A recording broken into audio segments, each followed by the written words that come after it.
Welcome back, guys, to the Beyond Condition podcast. Now, this is the second episode of 2024 and the second episode of the new mental health series. Now, we've got Tim back on the podcast and we haven't really caught up properly. So I'm sure, deviate into seeing how you are and how everything went in your competitive season. But thank you, first of all, for coming back on. That's no problem at all. It's a pleasure to be here as always. The last episode got such a good response, and I feel like for us, certainly, you know, we are both open and honest about the mental health side of things with being a competitor and being a bodybuilder. And I think it's always useful to have a male and female version. I'm sure you'll agree. Yeah, definitely, because obviously it's so different from male and female. So it's interesting because obviously female competitors will want to see it from a female point of view. Yeah. You know, then males will want to see it from a male point of view. So it's all relevant, definitely. Yeah. Well, and also, you know, if there's females listening that their other half maybe competes, it's like, oh, okay, maybe I can understand, you know, a bit more about what they're going through, and particularly what we're going to talk about now, mental health in a prep. There's so many sort of cycles we can go through, and we spoke about on the last one about communicating with your partner, and you said, you know, you've got to that point where you're very good at actually going, you know, I am struggling now, but we can still do a walk together or things like this. Was that still the same in this last prep? Did the communication stay throughout your prep? Yeah, it did, to be fair. It was perfect. It was like, I think it's on a level of understanding between the two people. So if you have no idea about bodybuilding and you no idea what is involved in it and how a person maybe, you know, can deteriorate in terms of energy, then you're not going to be familiar with that. But yeah, with my partner, she understands the life. I didn't have to do much explaining to her, so it was nice. It was just a very, very chilled, calm, happy prep. You know, and it went really well for me. So it was just I think this, out of the 5 years I've been prepping, I think this is probably the easiest. Yeah. It gets easier every year. I don't know if you find that. Yeah, I mean, like we said before, and we both agree, you know, the more expectation you put on yourself, the more that can then potentially deteriorate how you feel about yourself and your mental health in general. You know, we've got aspirations in the sport, and that's super important because we're in it to win it, per se. But you know, you've got to be realistic in this sport. It is subjective. So if you go into it knowing that you've improved your physique from last season, and yes, somebody's going to win, if you do then win, like it's almost like, has this actually happened? And I feel like it almost makes it better in a sense. Yeah, it definitely does. It's like, if you go into anything expecting something, even a relationship, you know, where you expect something of someone, you will always end up disappointed in some form or another. You know, sometimes, yeah, you might be pleasantly surprised because they might follow through on something. But if you go in with the expectations in anything in life, the chances are they're not going to be met because you're relying on another source. You know, you're relying on that other person to come through. With bodybuilding, you're relying on the other judges to think that you've got the best physique on that stage. You go in expecting to win or expecting a result. So if you go in with no expectations, that's, like you say, it's only going to lead to a better feeling because you're not expecting that win. You're not expecting that top 3 finish. So yeah, more than anything, you need to go into bodybuilding with an open view that you could be beat, you know, and you've got to just work your ass off and just work the hardest you can and not go in with any expectations. I think it depends on what type of person you are. You know, if you're used to winning at life all the time, if you're used to, you know, doing well in life, maybe you'll go in with that expectation that you will be the best, but you may be humbled. You know, it's a slippery slope when you do go in with expectations. So always be humble and always make sure that you can come in with that view that you might be beaten, you know. Yeah, of course. Yeah. That also leads into what we preach, as it were, to manage stress, to be as chill as possible, like you described your prep, because what's that going to do? It's going to bring a better physique. But it does get overlooked, you know, and if you're so uptight about it, that could be messing with your cortisol levels. That's going to take away from potentially enjoying the day. Now, I know some people will go in and it's like, I'm going to war and whatever else. And it's almost like the whole prep is like, you know, this big thing, and it has to have that sort of attitude. But again, it's difficult. It is different person dependent and where you're coming from. But I certainly feel like the humble nature allows you to be a sportsman as well, because, you know, we've seen it at the Olympia when people storm off stage because they haven't come first, and it's wild because you just think, wow, you know, it's hard to know what that mindset is like, because you and I are very similar. We're not like that. It's like we just want to have a good time, you know. Yeah, 100%. If I get beaten by the next man, I know that that next man has been better in the judge's eyes. Yeah. You know, you might not necessarily think it yourself, but it doesn't matter. It's bodybuilding. It's subjective, as you say. So you just move on and you try and do better next year, like, or next season or next show, whatever. You just try and do better. And that's all you can do, because there's no change in the judge's mind. The only way you will ever change the judge's mind is if you go away for 12 months, take a big off season, and come back. Love that. Absolutely. Yeah. What a great message. I've never actually thought about that, but yeah, totally true. And also, you know, in this sport, you can compete with different federations. You can win 1 week, and then 1 week later, you might come dead last because it's different federations, etc. Now, with this season that you've just done, did you just compete with PCA, or did you do 𝗂𝗏 as well?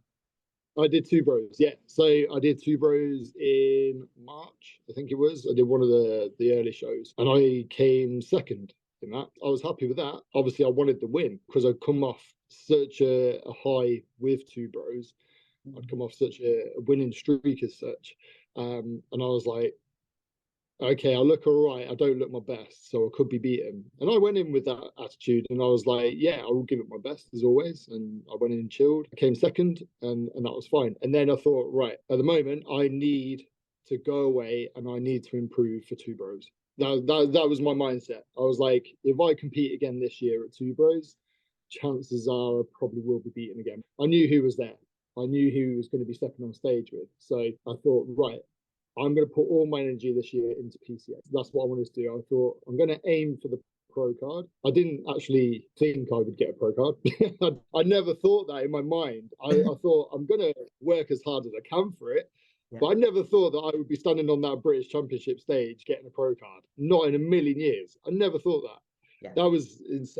I mean, like, I came second 2 years ago, and I wanted the win. You know, I wanted it because I wanted to come back and be like, right, I've improved. So can I get top 3? Let's try and see. And I thought, if I come second, okay, that's great. That's fine. I'll come second. I've evened it from 2 years ago. If I come third, I'll be a bit disappointed because that means I've gone backwards. But then I thought also, I haven't gone backwards because I'll be against different people. So that's the other mindset. It's like, right, okay, technically you haven't gone backwards because you will be against completely different people. And there could be 3 other people that are much better than you on the day. And that means, you know, you can come fourth. So you've got to have a very open mind. I didn't go into that PCA British Finals with any expectation. I didn't even go into so I'm probably jumping ahead a bit. I did the 𝗂𝗏 show in March. Then I did the PCA show, I think a week after that, the qualifier. I won that. I won the qualifier, qualified for the British Finals. And then I thought, right, I'm going to put all my focus and energy into the British Finals. That was October. So came to like September, and I thought, right, I'm going to jump onto the regional before the British Finals, the week before. And I thought, I'm going to do this because A, I need some stage time because I hadn't been on stage since April. And B, I want to remind the judges that I'm here. Nice. You know, yeah, I wanted to sort of stand in front of them and say, right, this is Tim Hunt. Like, I'm here.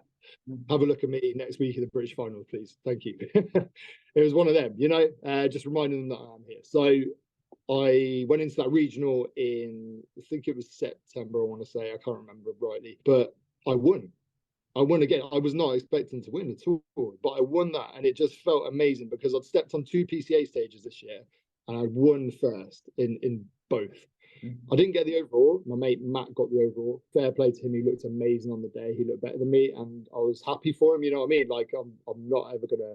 I've not got a PCA sword yet, so you know that was like one thing I wanted to get this year, but I didn't get it, and that was absolutely fine. Like I was like, okay, I haven't got a PCA sword, but I've got 2 first place, and that I can't moan at that. You know what I mean? Like there's no way I'm moaning at that. It's amazing. So I went into the British finals a little bit confident, you know. I felt good because I'd won that the week before. I was backstage pumping up, and I was looking around. I was like talking to all the guys. I was having a great time. I was just chilled, and I thought there's some amazing physiques here. Like fair play to anyone, you know. But I thought, you know, maybe I've got a good chance at top 3 here. So yeah, went on stage and I won. I won the British finals. Yeah. I could not believe it. It was incredible. As I won, they say, first place Tim Hunt and your new PCA pro. I was like, oh my goodness, that's incredible. I was like, yes, come on. That is, there's no words that can describe that. You know, I'm sure every pro out there will tell you, you know, there's nothing that can explain that feeling. You've been working so hard for so long, and all you want is, you know, ultimately we're all chasing that goal, aren't we? We're all chasing that pro status. So whether it be in PCA or IFBB, it doesn't really matter, because now, yes, obviously IFBB is top of the league, you know, that's the way to Olympia, but the standard of PCA now is incredible. I'm blown away every time I do a PCA show. I'm like, well, this is only a regional, and look at the physiques that are here. Like, it's amazing, and it's just getting more and more popular every year. Look at the first timer shows. They are sold. They have got hundreds of competitors in those first timer shows, and the physiques that are coming through in the first timers especially are incredible. So you've got to look at PCA, and also the prize money they're giving out as well is it's crazy. Like they had British finals, they had like a £30,000 prize pool. It's like that's incredible. So you gotta, you know, you gotta look at PCA and go, right, okay, I've done pretty well here. I've got a pro card in PCA out of the hundreds and thousands of competitors that have tried to get that this year. And I've gone on stage and I've got it. And it's just like mind blown. That's just, and then I've got everyone at the gym just saying like, all right, pro. It's like, oh man, okay, this is cool. Yeah, like that, yeah. It's just been a whirlwind of a year. Like my season this year has been my best yet by far. It's just an incredible feeling. Like I can't describe how much that means to me, because I've always sort of gone into shows and, like you say, just humble, just enjoying myself like you do. When you get that recognition and they say, right, here's your pro card because you deserve to be a professional bodybuilder, it's like, oh wow, okay, that's next level. You know, not, I mean, only a handful of people got that this year, so it's like, it's just an indescribable feeling. So then after that, I also got the free flights to Spain to compete in the World Championships, didn't I? So yeah, so they awarded me obviously my pro card, British champion, you know, and they said we're also awarding you free flights to Spain to compete in the World Championships. Yeah, so that was just like another thing. It was like 3 things there. It was like, right, I'm British, you know, yeah, I'm British champion, I've got my pro card, and now they're flying me out, they're funding me to fly out to Spain to compete in the World Championships. It's like, what is happening right now? I couldn't describe that feeling. Like, you know, when you just get overwhelmed and you just like, wow, I don't know what to say. I don't know what to do. It was just incredible. Yeah. So I think the World Championships was then like 4 weeks after that. So that was in November. So you hung it out. I hung it out. Yeah, absolutely. Oh man, I'll tell you what, when I think it was the last time I did 4 weeks between shows was about 4 years ago. Oh, that's horrible. It was horrible. But this year, I have learned about my body so much more than I have done every other year. because I've coached myself. So I've had to. So when you coach yourself, you realize actually what your body can and can't take, because you're not relying on someone else to tell you things. So you've got to almost experiment with yourself. So this year I have learned how quickly I can go flat and how many carbs I need to fill up. Is it a lot? So it's a lot. It's a hell of a lot. It's a hard line. Oh man, it's crazy. It's crazy. Like, I didn't realize how flat I was actually going into shows before, and how many carbs I actually needed to go into a show. Like, it took me, after the British Championships, it took me 9 to 10 days to actually fill up properly. Like, that's how flat I was. That's how depleted I was. And I look like a different beast. You know what I mean? Like, I look like I went from sort of this flat, skinny men's physique guy to this classic bodybuilder in like a matter of 9 or 10 days, because I'd actually eaten and replenished and everything. I actually perfected it this year. So I then thought, right, for the World Championships, I'm going to carb up more. I'm going to do it more. But automatic, you know, you think, right, I've had enough carbs.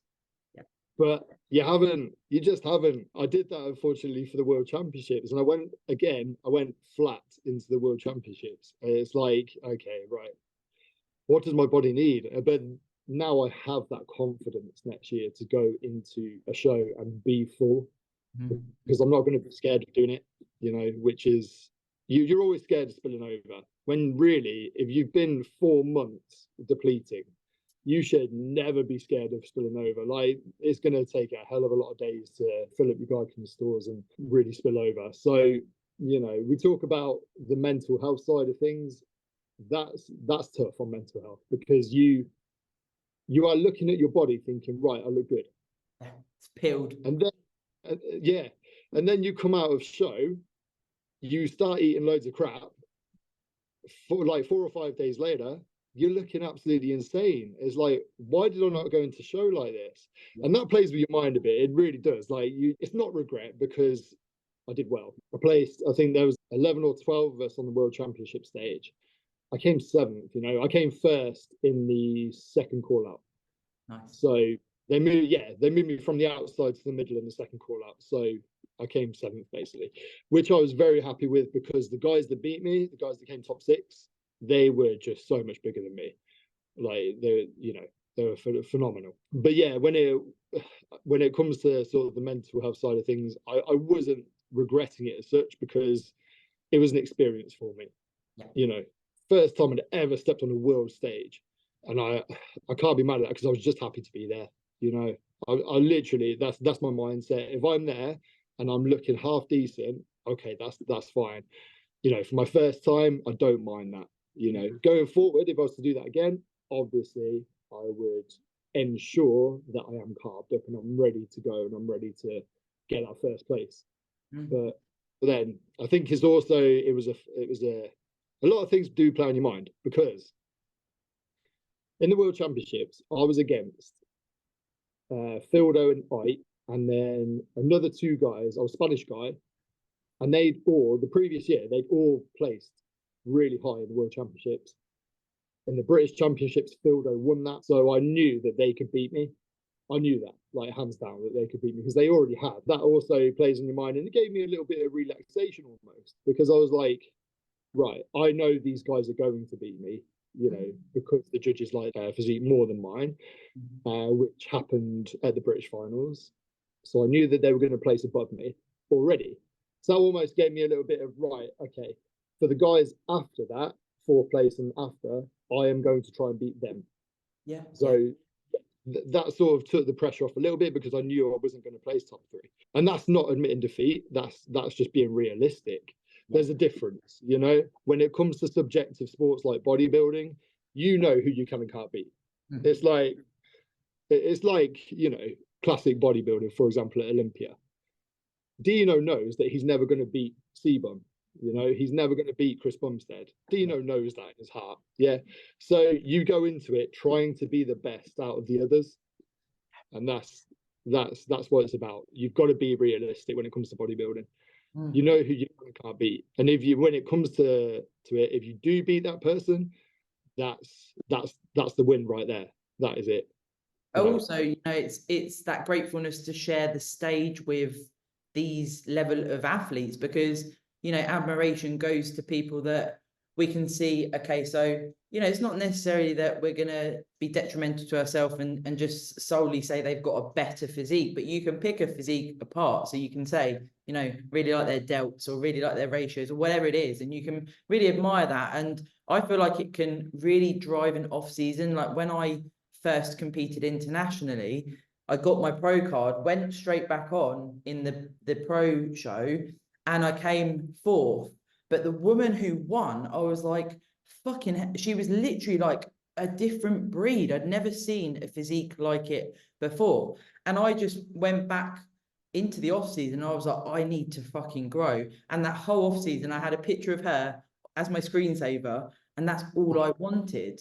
And it's very, very inspirational. And, you know, I think that people could take a lot from that, actually looking at the physiques that do place higher. Now, I always recommend after a show, if you don't win, or even if you do win, you know, sitting down with your coach, or for you, maybe a friend that's objective, or, you know, even on your own, and going, okay, so what did the other competitors look like?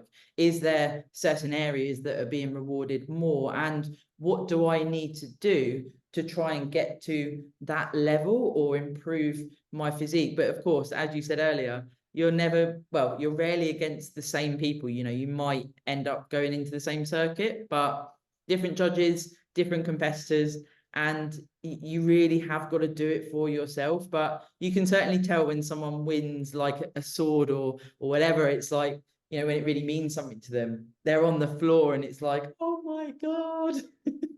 Yeah, that's exactly what I was like when I won the British Championship on a pro card. I was just on the floor. Like, I've got photos of it. Like, luckily, like, professional photos were captured of that moment, so you can see the emotion. Like, you can see it, and it's just raw emotion. There's nothing that can describe that feeling, like I say. But yeah, when you say about, you know, you go against different competitors each time, that then changes when you get into the pro league. So when you get into the pro league, you know who you're going to be against. That's the other thing. So, like you say, you sit down afterwards and you look at who's got the best physiques, who's winning, and you go, right, yeah, let's build that. You know, if I need to work on my delts, for example, you know, if the person's got bigger delts than me, I am making sure that in the next 12 months I am growing my delts. There's no doubt about that. On this info. Yeah, that's it. Yeah. But I was very lucky in the World Championships. I spent the weekend with 𝗲𝗏. I'm not sure if you're aware of who 𝗲𝗏 is, but he won the PCA Pro British Championships, and he then won the World Championships. Nice. And I was you know, I was with him all weekend because I've known him for years. Like, me and 𝗲𝗏 go back, so we were backstage together all day on the Sunday. You know, we went for food on the Saturday, and then went for food on the Monday, and we trained together on the Monday morning after the show. And because I'd filled up so much, and because I'd got a pump on, you know, next to each other, we looked really good together. You know what I mean? Like, there wasn't, you know, yes, he's got a phenomenal chest. Like, that boy is just, he's about 5'4", and he's got like the chest of King Kong. You know what I mean? Like, he's just phenomenal. And I thought, right, yeah, standing next to him, I've got to bring my chest up. There's no. The chest is hard for a lot of guys, right? Yeah, because it's your genetics at the end of the day that plays a massive part in that. So my chest could never look like 𝗲𝗏's. I think this is where people also have a little bit of a downfall. So they could, you know, comparing yourself to someone else is the worst thing you can do, especially when it comes to bodybuilding, because you will never, ever, no matter how hard you try, you will never look like that person in that particular area. Yeah, so and it blows your mind, because you're like, why can't I look like that? And it's like, well, it's genetics. Yeah. Like, that's what it comes down to. So, and that plays with a lot of people's minds, because they're like, oh, I'm never going to be as good as this person, so what's the point? And it's like, well, no, it's the overall package. It's like, I may not have a bigger chest than 𝗲𝗏, and I may never have a bigger chest than Phil. I probably never will, to be fair, because it's so big. But I could beat him in other areas, you know, like, you know, that's not arrogance, by the way. That's not me saying, yeah, I could beat him. That's me saying in other areas, the judges might prefer like my delts or something like that, you know, for example. So there are going to be areas on your body which the judges will prefer over someone else that you're maybe looking at and going, I can't beat them. But you might be pleasantly surprised at the end of the day that, yeah, you go away and work on your delts, for example, or your chest, and you come back and you're looking, actually, the whole package looks better, you know, than that person did last year. So you've had a little win there. So when you get demoralized about, you know, other people looking better than you and comparing those other people to yourselves, it's like, don't do that, because you will just end up being negative about yourself, and you'll end up not putting in the work to look better than them, you know. So if you go away, like you say, so if you go away with your coach or a friend or whatever, and you look at who's winning and you say, right, I need to work on this, and you go away and do that, that's the absolute best thing you can do as a bodybuilder, because you will never be disappointed then, because you know that you've gone away and you've worked your ass off to get to that point. And then 12 months later or whatever, you come back, you get on stage, and you look completely different because you put in that work on that body part or whatever, the whole body, to look better than you did. And that's the best fire for it. So looking at the people that are winning, that's the best fire for you to build a physique. And of course, you know, like you said with the pro league, you said about the same sort of people on the circuit. And also when you do become a pro, you essentially go back to the bottom of the pile, as it were. So, you know, you could do really well in the amateur division. And I know when I went over to Mexico to compete, it was like, you know, I'm looking around, I don't know what your experience was, but we all stayed in the same like venue. So all of the athletes were there at registration, having the tan. And then the day after the show, everyone was at breakfast, and you're like around all of these professional athletes from all over the world. And the physiques, like literally, Tim, I was like, I feel like, because, you know, being bikini and coming from amateur, it was like, whoa, you know, who are these girls? Who are these boys? And it was a very different vibe. And I'm guessing you were referencing Matt Parker earlier. He actually spoke about this. You know, when you do go abroad, it's a very different kettle of fish in regards to people from all over the world. And he came dead last at a show that he did abroad, and he was like, okay, I knew I needed to work harder here for 𝗂𝗏 if I do want to head for a 𝗂𝗏 pro card. And we've got to respect where we're at as athletes. You know, there's going to be people that are genetically gifted, that are, you know, maybe they've been doing it for longer, whatever it is. They may be using a lot more gear if you're, you know, talking about PEDs. There's so many factors, and can be disheartening. But I think you and Matt are very similar in regards to, okay, so these people came above me, cool, this is what I need to do to improve. And mentally, that's only going to lend itself well. Of course, we still have self-doubt, but it's trying to gain that inspiration from people that are maybe doing better than us, per se, accolade-wise. That's it. Never let a person demoralize you, let them inspire you. Never, ever put yourself down to one other person, you know, never compare yourself to them, and never go around that circle of, okay, I'm not good enough, okay, I'm not going to do well, I might as well not try. That's the worst thing you can do. You should always let your competitors and people that are winning inspire you, no matter what sport you're in. You always get inspired to try to beat that person. That's the best thing you can do. If you're looking at someone at the top of their game, you've got to think, right, what are they doing that I'm not? That's 100% what you got to do. That's, you know, there's because there's no difference in who you are as a person. You know, you have 2 hands, 2 legs, so you have a mouth that can eat. So you, I mean, essentially, you can all do it, can't you? Like, everyone has this, I guess, unlocked potential, because I didn't come from sport, so it wasn't like something that was normal to me per se. And it's like, well, actually, I almost label it as like a skill, you know, learning resilience, learning in the tough times.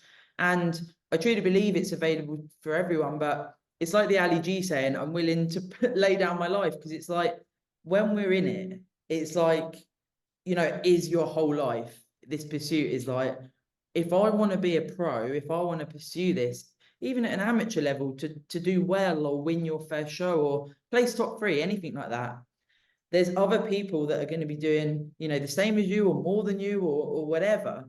So there has to be the resilience to keep at this sport, because how do we keep going in off season after prep after off season after prep? You know, it is a sport of years, isn't it? It is. If you don't love it, you're not going to do well in it. If you're not enjoying yourself in it, get out of it. Yeah, yeah. Because it is, Yeah. you know, why put yourself through this torture? Because we know, we touched on it in the last pod, you can do something like a photo shoot prep and look fucking sick. You know, you're still looking not better, but, you know, you're improved from what we would see as like maybe general population, right? So you're looking at your muscles and you're getting leaner and everything else, and there's a lot going into it. But that can be incredibly fulfilling. You really don't have to step on stage. Yeah, no, not at all. You don't have to step on stage. I think a lot of people these days, because it's all over social media, because you've got, you know, Chris Bumstead is now a celebrity almost. Yeah. It's like, well, people are seeing that and they want to do it, but they underestimate it. That's the problem. They underestimate what exactly is involved, and it's complete dedication to the sport. You can't just wing it. It's one of those things you need to be 100% into for months, and if you want to go pro, years. It's like, it's as simple as that. If you want to be good at anything, you've got to be dedicated to it your whole life. You can't just, oh, I fancy doing one show, I'll just, you know, have a little diet and just go step on stage. It doesn't work like that, unfortunately. It's, you know, I would love it if it did, but you've got to be dedicated to this daily. You wake up and that resets your clock. That's it. You wake up, it's day one again, and you've got to do all the things you did yesterday, but better. Yeah, and it is, you know, if you can, of course, if you want to step on stage as a challenge and whatever, you know, that is more accessible now, like you say, because of social media. There's millions and millions of, well, I'm over exaggerating there, but in the UK, there's a lot of federations. But there's a huge difference between, are you competing or are you stepping on stage? And, you know, if you want to step on stage and you really do enjoy that and whatever, you've still got to do a lot of work to get there. But I feel like a lot of people will do that and they'll either go one way where they go, fuck that, I ain't doing that again. Or it's like, what would it be like to place and how could I pursue this? And then maybe the serious style goes up a little bit and it's like, okay, so what do I need to improve? And you mentioned 𝗬𝗵 there. I know that Matt showed me like I think it was like a reel or something that he did after the Olympia, and he sort of collapsed on the floor one day in his hotel room because his wife said, are you okay?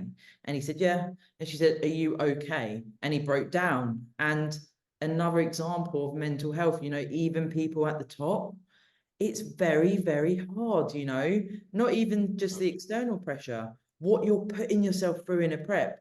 It's, you know, it would be weird if you didn't maybe have points where mentally it's like, I'm not okay, you know? Yeah, absolutely. Like, imagine you are 𝗬𝗵, Yeah. or you're, you know, Mr. Olympia. You've got so much pressure on you and so much expectation to become the champion again, to be that first place again. You will kill yourself for it because there's that expectation on you. You've got millions of people that follow you. You've got millions of people that support you. It's like there is, it's sort of, if you compare it to like a football team, right? So you've got, I don't know, Man City, they're expected to win. They're expected to come top of the league. That's a team effort, you know? With bodybuilding, you are on your own. You are a lone wolf, and there is you and only you that you can rely on to be that first place, to be champion, be Mr. Olympia, whatever. You know, if you can, I can't even imagine that. That's going to be huge pressure, and yeah, you're going to feel like absolute shit because you're going to be digging so deep to get to that point where you become Mr. Olympia again. because you know that everyone else behind you is trying to beat you as much as they can, because there's so much at stake. So I can't even imagine the pressure that, you know, Chris Bumstead was under. You know, it's crazy when you think about it, because in a solo sport, that shit really does sort of catch up to you. It's hard, really hard.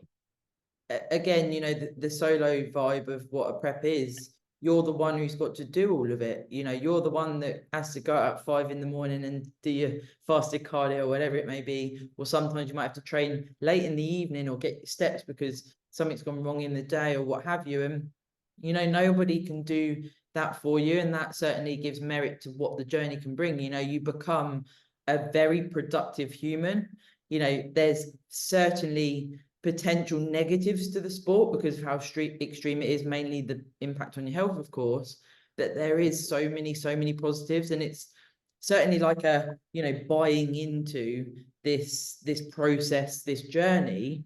But what is going to keep you going when you're in the depths of prep? You know, you hit that spot and it's like maybe 6-8 weeks out where things suddenly change. And you don't have that sort of readily available energy that you maybe did. And, you know, even walking, I'm sure you found it, you know, you're literally like sloughing around because it feels like you can't even function per se when you're really getting peeled, you know?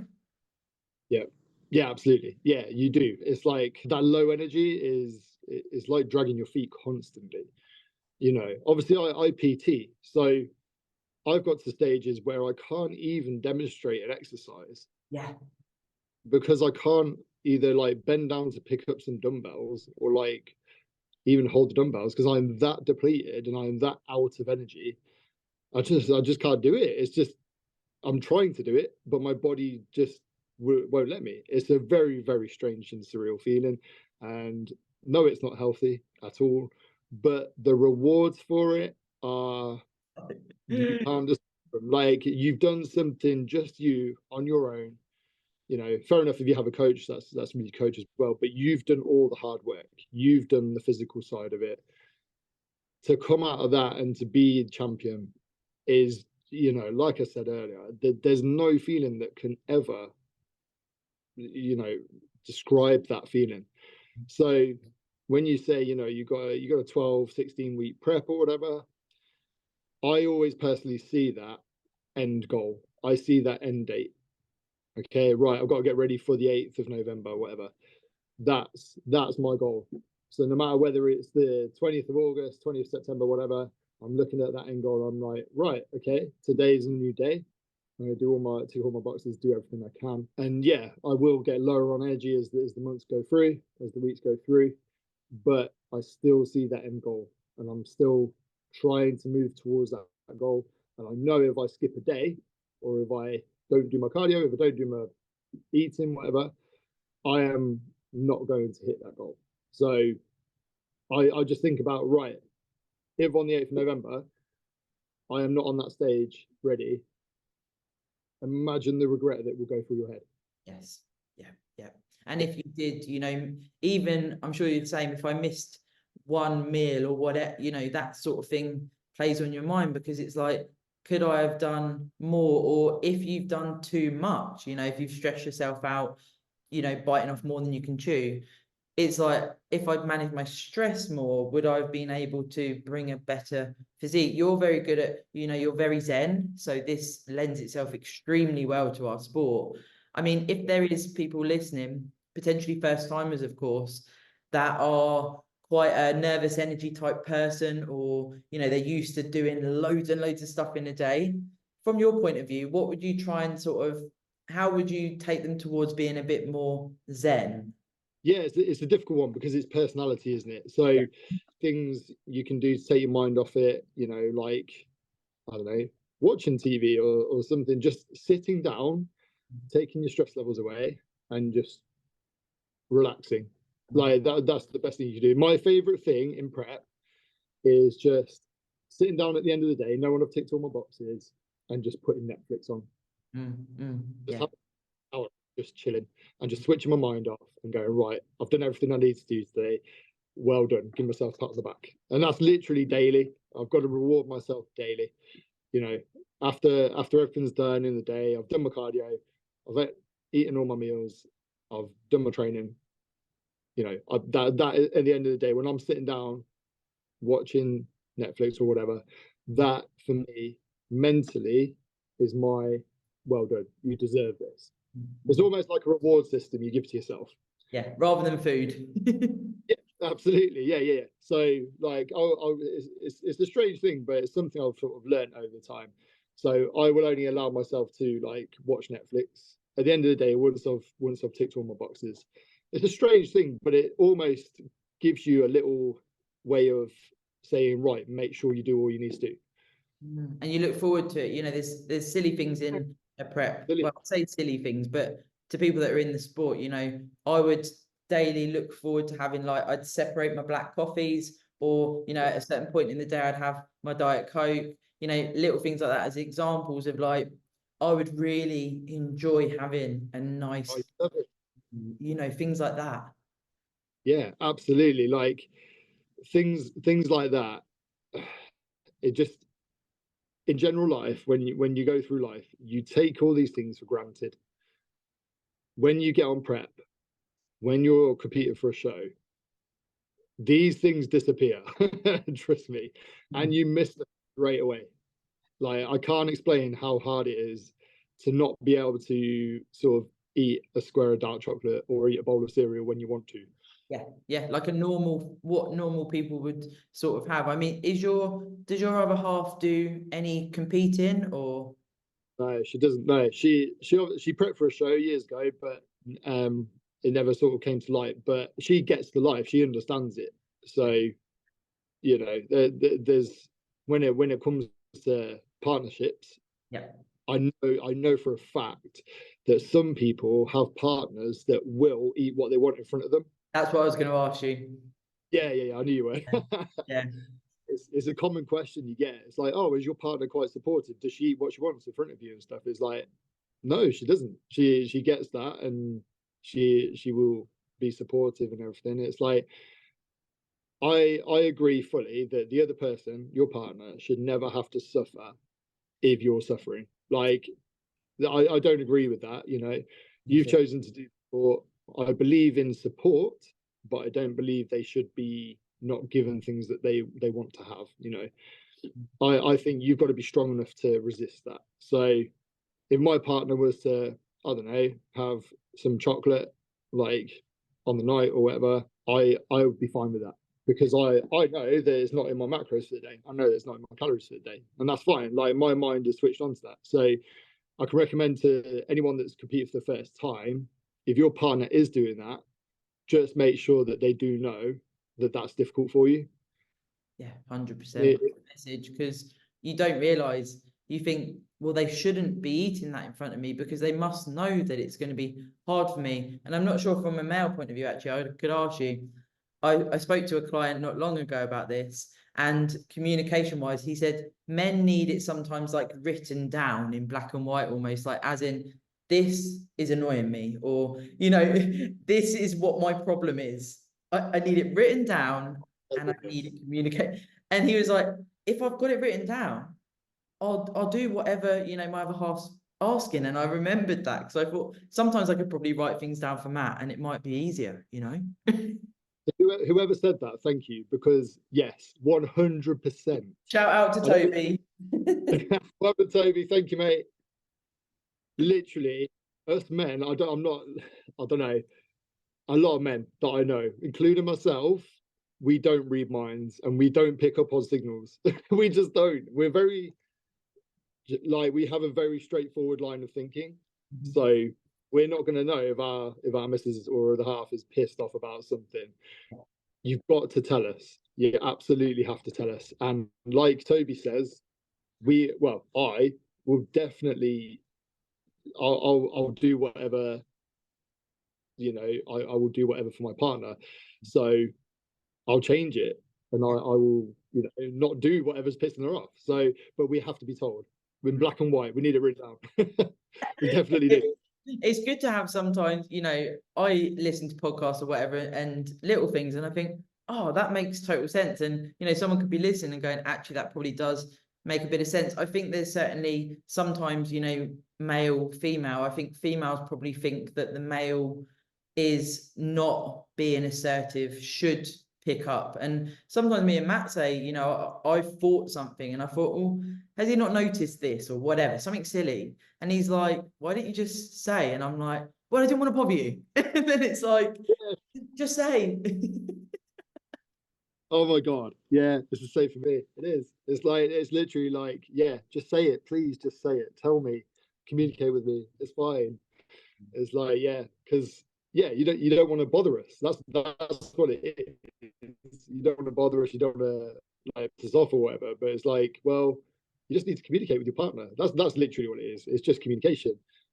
So yeah, what Toby was saying is absolutely right. Like us guys we need a hand. We need help. It's we also, won't know these things. I think when we, you know, of course, talk about relationships in a prep scenario, I feel like it's certainly a massive, massive part to the mental health of the whole prep. If you are with some, like, I'm sure you'd agree, it can make a night and day difference as to how you can tolerate a prep mentally if your partner is on board. And, you know, there's points in prep, particularly at the tail end, where it's like, you're not as emotionally available. You're maybe not as loving as you would be. And it's not that you're, you know, losing interest or desire or anything like that. But I'd be interested to know, you know, your partner obviously understands it, but your thoughts on sort of communicating that it's not because I don't want to be, you know, intimate or close, but I'm actually really struggling on my energy levels, of how a guy would maybe communicate that to a female that's not into the sport. I think this is where it very much differs between males and females. So I think females are obviously very in touch with their emotional side when it comes to being intimate, you know. And I think males, if their partner shows them interest, they will go ahead and be intimate anyway, because males can switch it on like that, you know. It takes a hell of a lot more for a female to be intimate than it does a male. So I think speaking from experience for myself, you know, me and my partner, it's more herself that has to communicate that to me, you know, rather than me communicate that to her, because I'm fine with it generally. So I'm not really the most helpful person when it comes to like asking that question, because it's like, for me, it's not an issue. For me, it's not a problem. But I think it's very different for females and males. So when it comes to, you know, competing for the first time, or if you're new to the sport or whatever, it's very important, just saying to females, for you to communicate that up front, that you might not have energy to be that way with your partner or whatever. And like you say, it's not because you're losing interest. It's not because you're not interested in them or anything. You just might want to be intimate in different ways. It's not because you don't want to do that. It's because you haven't got the energy to do it, and you haven't got that frame of mind to do it, because, you know, you're low on energy. You haven't got a lot of energy to give. So I just think, for myself, it's not an issue, but I think for females it might be.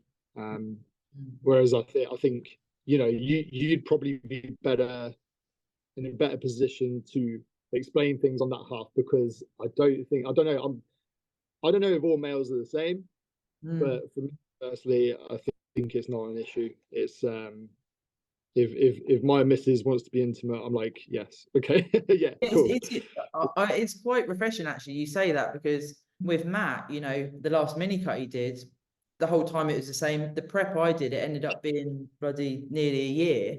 And, you know, okay, there's a difference in energy levels maybe and whatever, but I feel like because we've got such a connection, it's like that almost felt like something that would boost me up to feel close to my partner. So it is interesting, because I think that there is, you know, in the male realm, some males will say, you know, I'm not interested in that, you know, especially 6-8 weeks out or whatever. But you're obviously a hot-blooded male, and yeah, I would say it credits your relationship with your other half. I would say, you know, that you've got that solid relationship and you want to be close. Yeah, massively. It's like, I think at the end of the day, it doesn't matter how much energy you've got. If you are having a connection with that person, it might take a longer time to be intimate or whatever, but you will still want to do it. You know, it's a difficult one, because it's like, I think it changes on each couple. It depends on your relationship as well, and it depends on connection. It depends on energy between the both of you. So, you know, for me, it's not ever an issue, because I have that amazing connection with mine. I say, yeah, that's it. I'm a hot-blooded male, I'm a like you say. man. Yeah.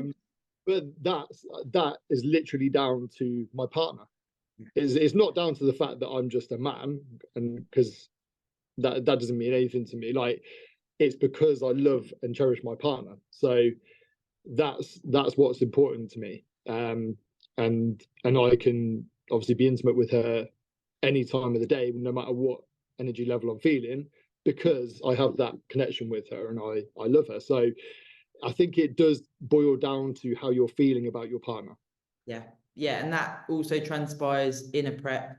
You know, particularly the first time, you have these wild thought processes, and you think, why am I thinking about this? Like, I've never really gone this deep internally, and it's like, you know, thoughts and feelings come up and what have you. And I know that prep can make or break a relationship, because essentially you're starving yourself for this goal where you're meant to look your absolute optimal health.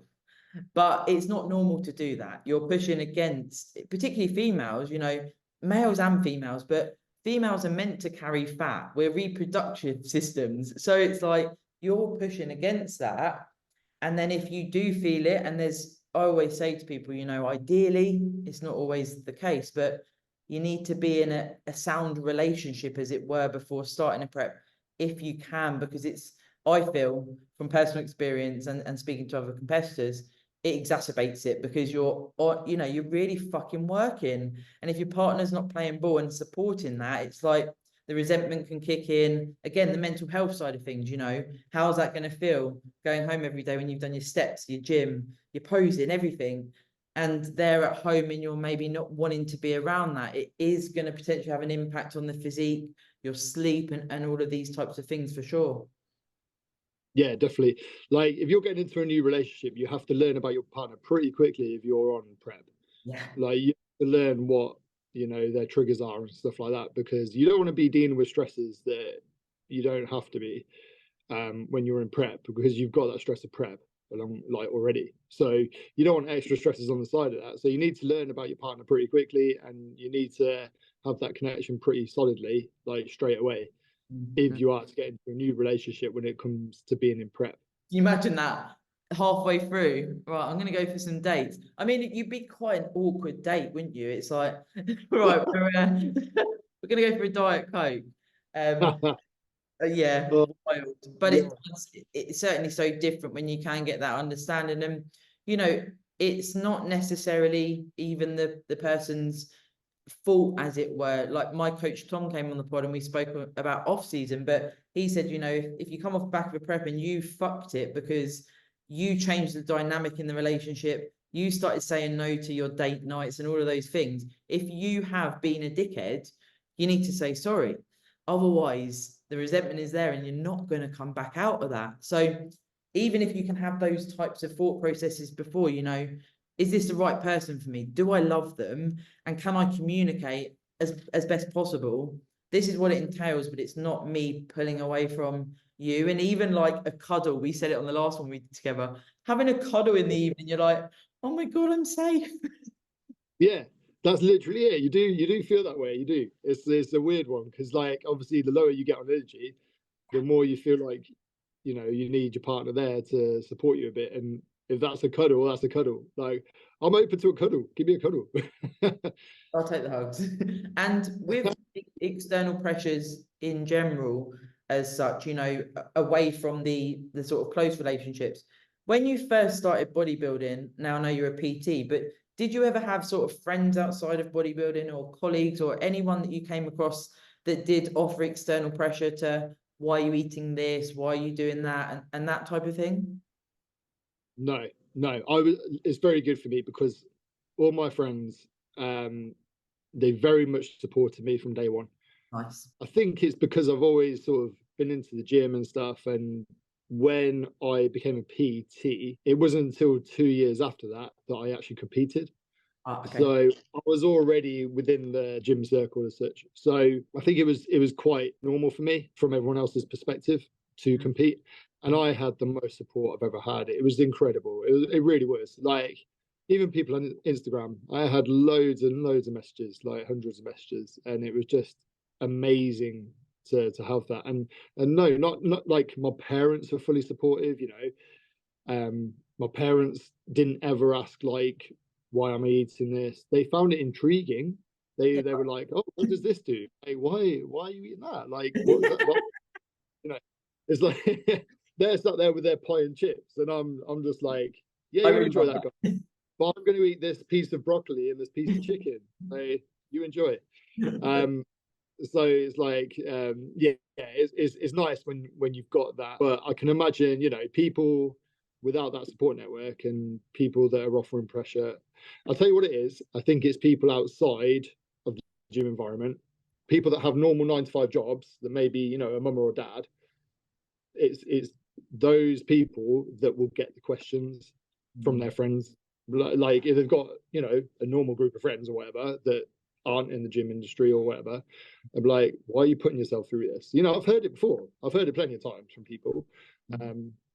And it's like, well, okay, how do you deal with that? It's a difficult one because you don't want to cut that person out at all, but you want to sort of explain what you're doing. But if you explain to them what you're doing and they still sort of keep pulling you up on things, it's at that point then you've got to sort of say, right, I'm just going to back away from this person a bit, because you can't have that outside influence, because it might sort of push you on to thinking negatively about what you're doing, and you can't have that. Yeah, because of course, you know, then isolating yourself more. And as bodybuilders, I'm sure you'll agree, you know, even away from your PT job, when you get into the sport, like we met at a show and connected on Instagram, you slowly sort of transform what you see on social media and what you do on social media to be bodybuilders, you know, people you meet or whatever. And it can be so fucking cool when you have this, because like I say, we met and you just wouldn't see these people again if it wasn't for social media. But of course, there is the other side to social media of the pressures we've already spoken about, you know, looking at other physiques, etc., etc. Now, I have to ask you, when you're leading up to, when you're getting closer to a show, do you still stay on social media? Or I know some people have like a break when they're close to the show. I go crazy on social media when I'm coming up to show. Like, I'm the opposite. I'm like, I'm 𝗍𝗍. yeah, everyone look at me. Like, I love it. I love it. You know what my mindset is? I'm thinking, right, I'm shredded. I'm looking great. I'm going to display this. I'm going to show people, you know, I'm not going to ever be like, right, guys, I'm 4 weeks out. I'm not showing you anything else. Like, I'm never going to be that person. And it's because I'm so proud of what I'm doing. And it's like, if a younger self saw that, you know, they would be blown away. They'd be like, that's not me, you know, because, you know, a 10-year-old me looking at that, you know, who loved Arnold Schwarzenegger back in the day, 10-year-old me, like watching, I don't know, Predator or whatever, or all those arty films, you know, Terminator. And it's just like, oh my God, you actually, you know, you have that sort of physique now. Like, that's crazy to me. So I'm always going to be that person that doesn't really sort of believe that I'm in this physique. Yeah, you're the same. Yeah, absolutely. It's an immense thing. It's crazy. And it's just like, oh wow, I've built this myself. Like, this is awesome.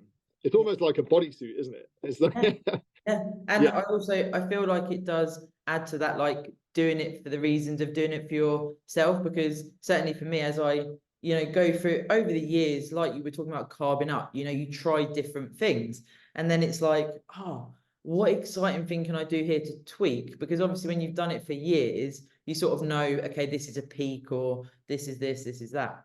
But then you might change like one little thing and it's like, this is so fucking cool. And if that's a message as well for us to share today, it's like, guys, you know, this is such a sick opportunity. And yes, it's hard. It's very, very hard. But how cool is it? Like, we're part of this little minute you know, percentage of the world where it's like, we're doing something super fucking cool here. Absolutely. Like it's you know, like you say, it's a small percentage of the world that do it. Yeah. And just to be at that is super cool. Like you can't describe that feeling. That's mad. Like yeah, you just it's like being an action figure. Because people look at you from, I don't know, from school or whatever.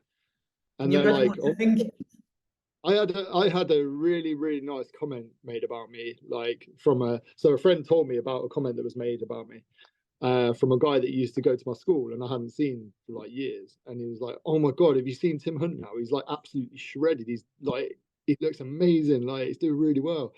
I'm like, wow, that's awesome that people are saying that about me. Like, that's so cool. And it's like, well, I don't, you know, I just go through life and every day I just do the same thing. It's just like, for me, I don't see that.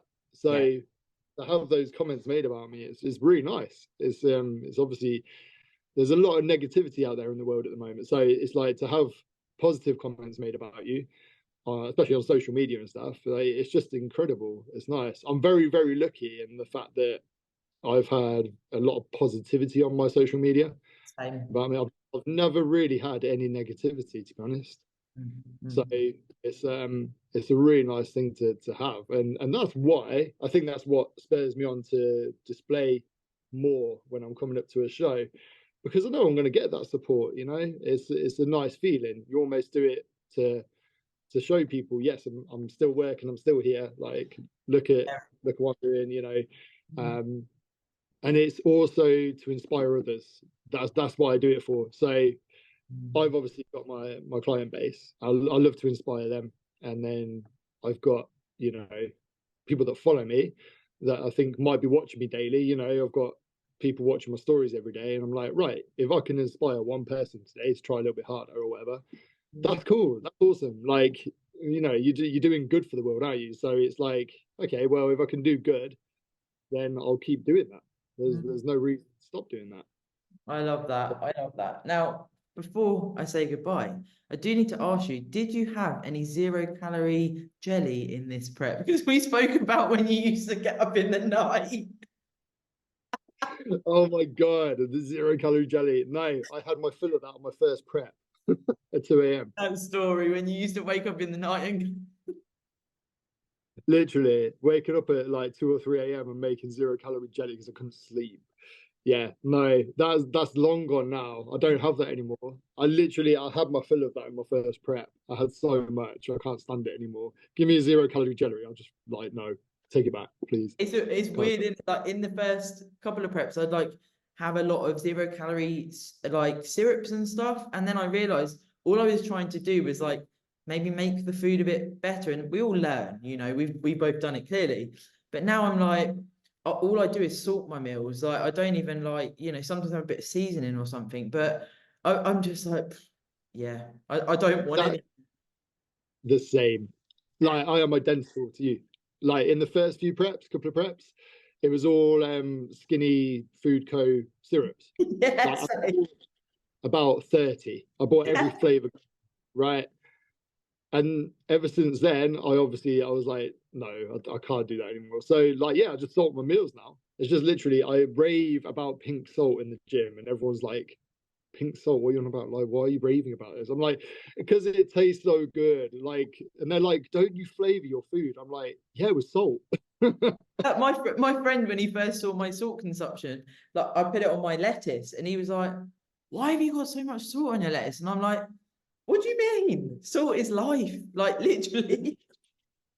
Oh my God, like why do you think they add MSG into Chinese food? Because it tastes so fucking good.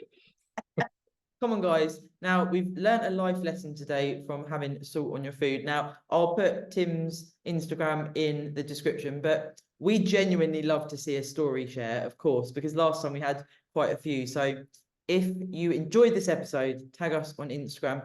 And do you do online coaching as well, Tim? I definitely do. I've got a 12-week transformation challenge starting on the 8th of January. So if you do want to get involved, DM me. Cool. And then beyond that, I'm sure there's opportunities as well. So for sure, if you catch the vibe with Tim today, then give him a DM on Instagram. And of course, thank you for listening, and I will speak to you next week. Thank you, Tim. Thank you. Cheers, Sarah. Hey!